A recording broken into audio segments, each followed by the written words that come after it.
On Great Escapes, we're going to travel the wilderness on the hunt for unique architectural design. I'm Colin McAllister. And I'm Justin Ryan. We're designers and have travelled the globe renovating houses and adding our own unique flair to other people's homes. Now, we love the great outdoors and the idea of embracing the wilderness into your home. And in fact, just how far people will go to achieve precisely that. Building an escape in the woods presents magnificent opportunities for individual design, but also unique challenges to work in harmony with the surroundings. Add to that an extreme climate, from blistering hot summers to teeth-chattering winters, and these escapes must combine splendour with functionality. We're going to explore properties that take that challenge head-on as we investigate homes that celebrate the landscape and work with the environment in interesting and distinctive ways. You know, we talk about escaping the city. How about totally immersing yourself in nature? Well, that's a really lovely observation. And I reckon as human beings, it's our responsibility to learn how to live in harmony with the great outdoors, which is what we're going to be looking at today. These properties are fully embedded in nature. They're part of the landscape, seeming to grow organically from the foliage, while still respecting the ecology of their location. We'll be visiting an historic estate whose perfectly preserved grounds boast trees and plants older than the home. The house has just been embraced by nature. It's almost like a big natural hug. Another island property whose surrounding terrain was pivotal to the design of the home itself. It's embedded cleverly into the landscape. I really feel that I've dipped right down into a special hidden world. And we'll meet homeowners who designed their house to stand up for nature. You are the best neighbours anyone can ask for. You don't even want to upset the wildlife that are here.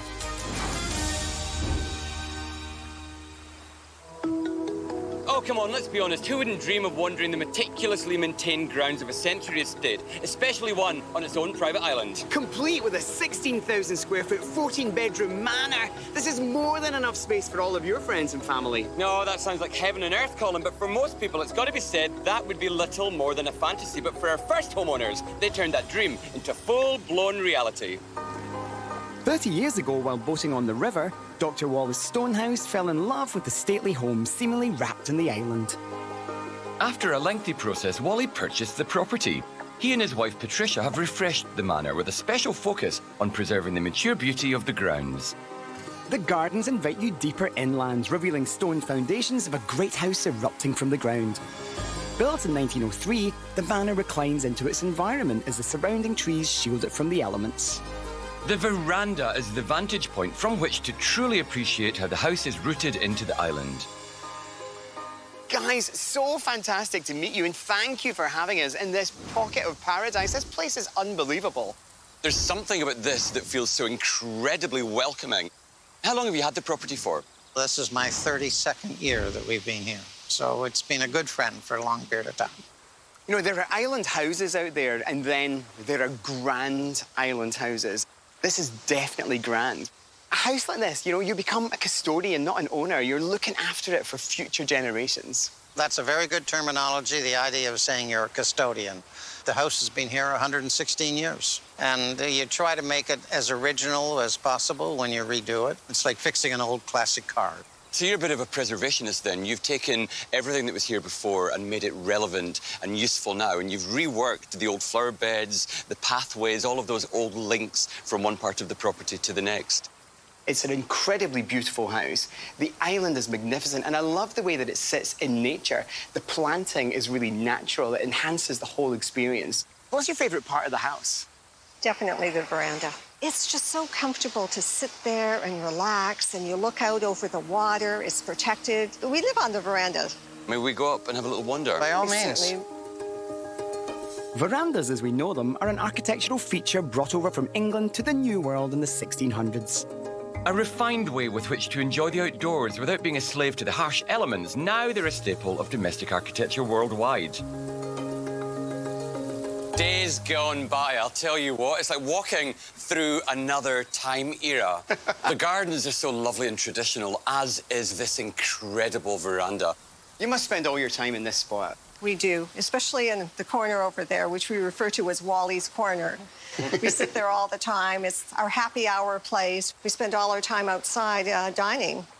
It's really obvious as you walk around that somebody has really lavished a whole load of love on this place because the horticulture is fantastic. Obviously, you're working within the framework of the trees that have been here for hundreds of years, but you've enhanced that with incredibly well-planted shrubbery. It's almost like a big, natural nature hug. The house has just been embraced by the landscape. I just like to put white flowers everywhere, lots of greenery, make it look natural without being too formal. I think it has to be a little rugged. Plus, it would be very hard to keep it real manicured.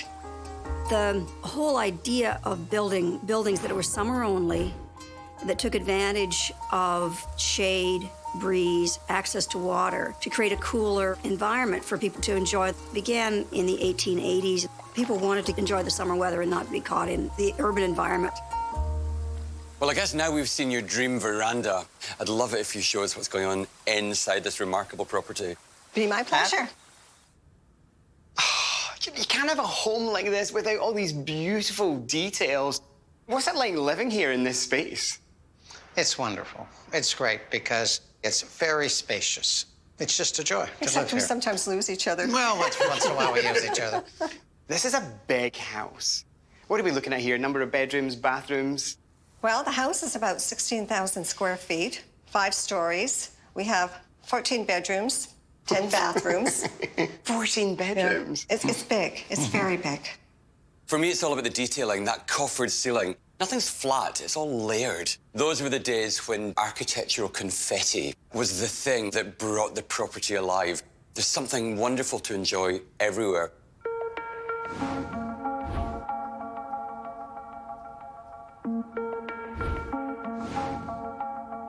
Classic just lasts forever and never goes out of style. It does. It really does. Like, we haven't changed very much here. So many of the things are the way they were 100 years ago. So we've just, added some paint and cleaned things up a bit. That's really about it. How do you actually express yourselves and make it your home? Well, I think a good example would be the kitchen. About 9 years ago, we decided to redo the kitchen. I think that's an interesting thing. This one piece will make 52 layers. Watch on mobile devices or the big screen. All for free. No subscription required. We lifted 2 layers of linoleum up to expose the wooden floors. We maintained the original cabinets from when it was built. We didn't want to put some glitzy kitchen with chandeliers that just wouldn't work here. We try to keep a lot of the features, but modernize it so that it works for us. It is a summer house, and it has this great sense of summer. There's loads of glass. The connection to the outside is amazing. And modern architecture strives to do that.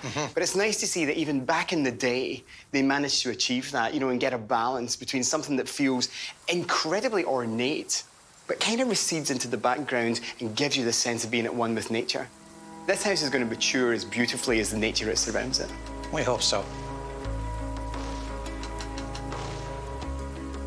When you're living in a home that's of historic interest, you've got to be really, really careful, or you can obliterate all the things that give it its actual interest to start with. I actually think that this house contributes to the beauty here. The owners are custodians of a beautiful temple of the past. They don't want to upset a natural rhythm that this house has been on since the day it was constructed. And that feels to me like the true meaning of this house being embedded in nature. It's here on this beautiful island. It will age and mature just as the trees will. Effectively, what they've done is create the ultimate dream home.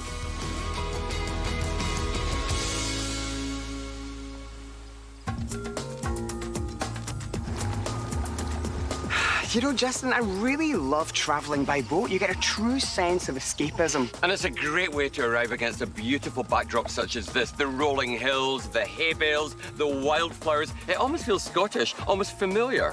There's a Highland cow, and there's a beautiful house. Better have a look, come on.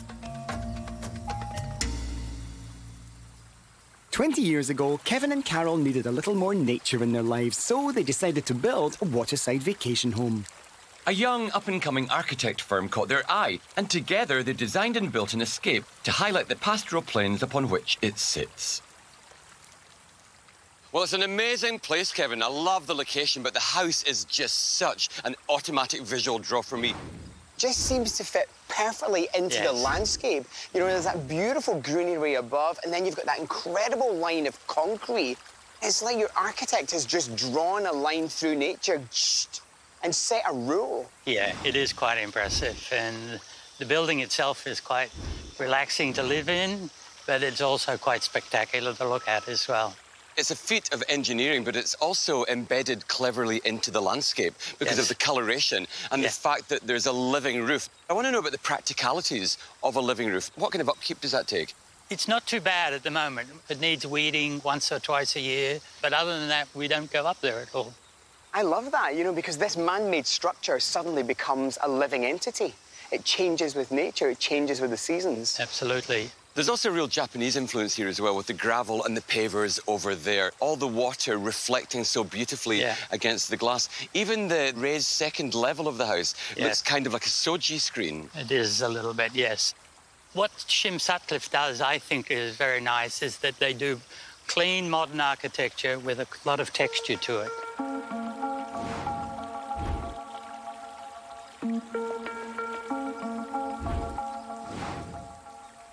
I like that there's a sense of privacy out here because we're almost in a dip. Was this natural or did you landscape it that way?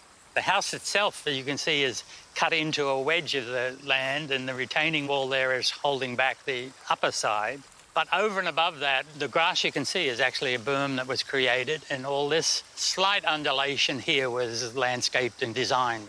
I really feel that I've dipped right down into a special hidden world where I can't see the outside world going on. We've seen all this lovely stuff outside. We'd love a peek indoors, may we? Absolutely. Come on in and see the inside. I think that the design experience actually begins when you enter the property, not the house. And how you move through the landscape and then through the house and then probably back out into the landscape again is actually the bigger idea. This kind of journey is actually the most important part of the experience that you are creating. The house is spectacular from the outside, and you get in here and it is positively breathtaking. It's almost like there's an equation of how they've managed to actually combine nature with construction, because there's so much going on in here. Strong lines, huge towering kind of double height elements, but because it's all balanced, it just feels friendly and natural. Yes, it is. Even though it's a structural design, it's actually very soft as well.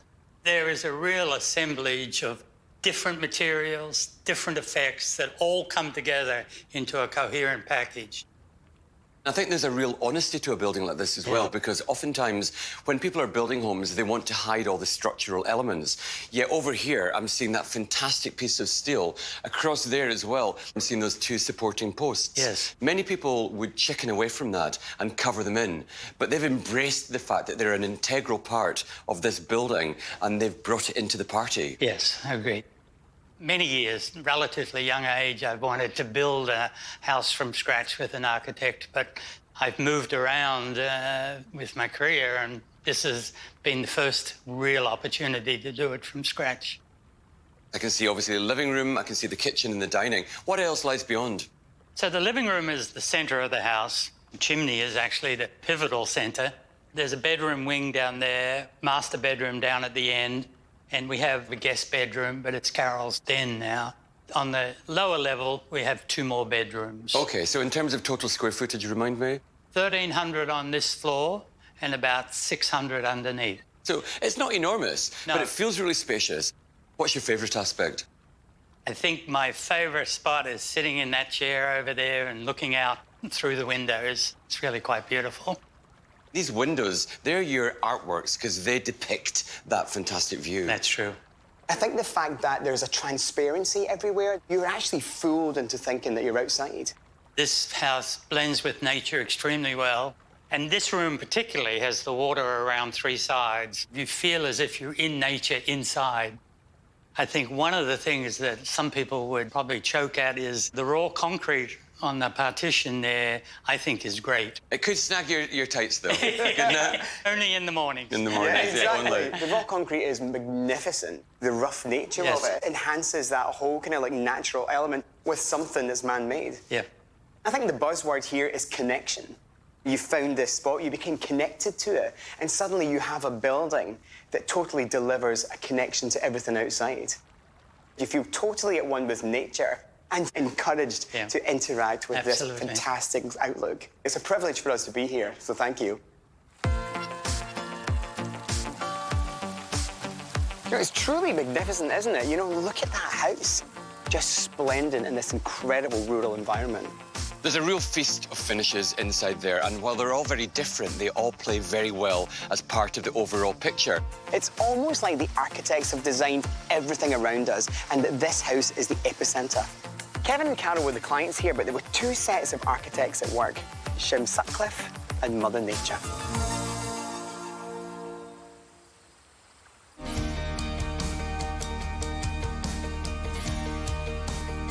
Now, this next property was designed to seamlessly blend with the island landscape. The owners were meticulous about every detail, even down to preserving the habitat of the frogs, turtles, and snakes already living on the property. Now, that shows dedication to the environment.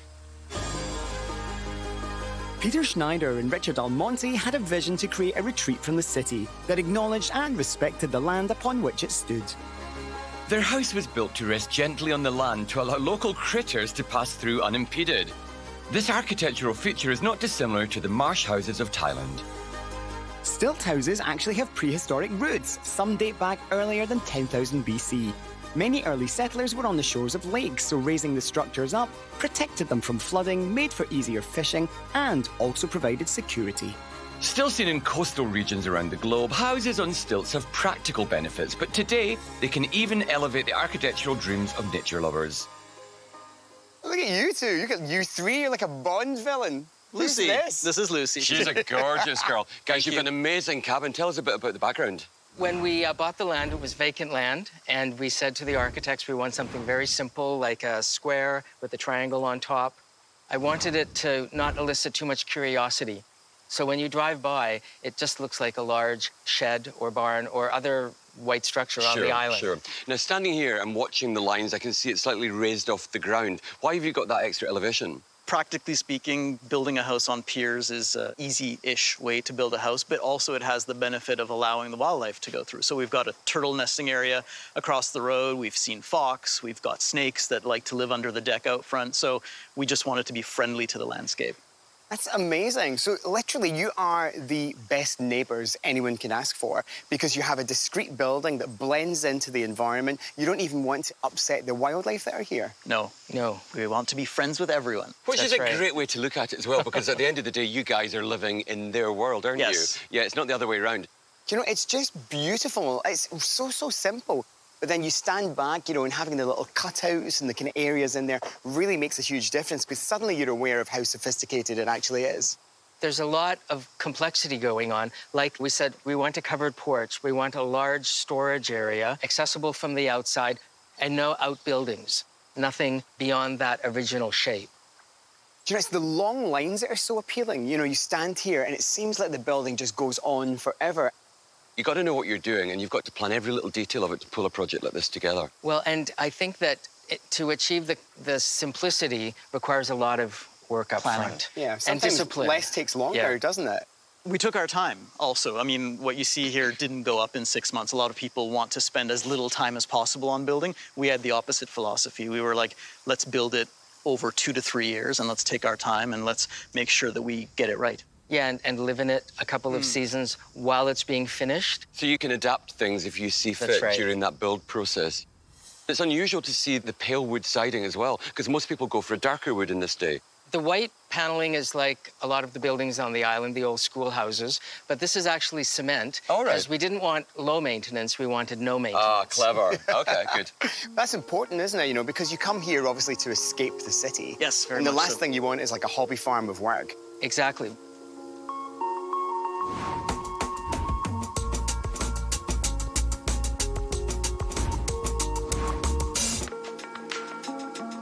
So the coloration changes as you go from that lovely cream on the outside to that lovely warm wood tone inside. Why did you do that? Well, that was something the architect specified. So it's going from the concrete to the white cedar siding.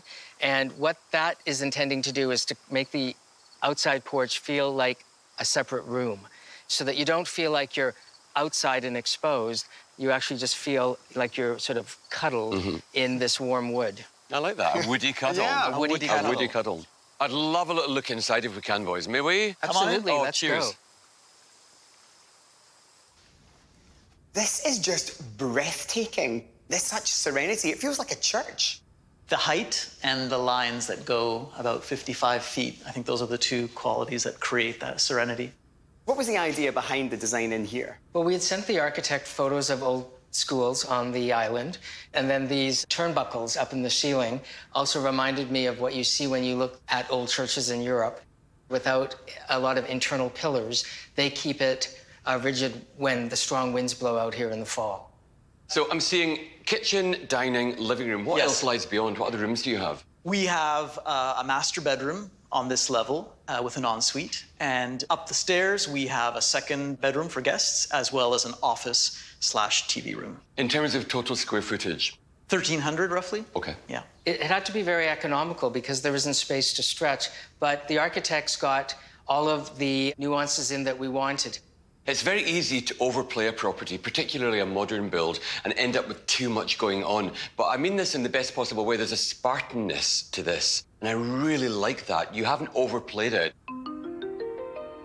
The main characteristic in a dwelling that you want to have more than anything else is intimate space. Space where you feel safe. And then you want a view prospect from there that situates you in that place of comfort in the larger world. That's all you need. Because you have this kind of white ghost house, you can truly appreciate the colours and textures of everything in here, which makes the smallest thing incredibly strong. What's your favourite element here? I think the view. This land was vacant when we bought it, so it hadn't been built on. No one came and tore all the trees down decades ago. And because of that, we inherited those trees, and we sort of feel responsible for keeping them, and we try not to interfere with them. The tree stock is really great. Everything about this property is about engaging with the surroundings. Exactly. I think what you've done by building that relationship is create what's essentially your dream home. Feels that way to us. I agree. Well, hallelujah. Peter and Richard clearly knew what they wanted, and when they talked to their architect, the result was this incredible, simple, but almost church-like residence. If you want to live at one with nature and the surroundings, then I think the trick is to blend in. You know, is it a barn? Is it a church? No, it's a beautiful, beautiful escape, but it seems to sit perfectly in this landscape. Clearly, Peter and Richard are animal lovers and also preservationists. Nature can still pass underneath, unaffected by the addition of this remarkable home. And that is the difference between living on nature and living in nature.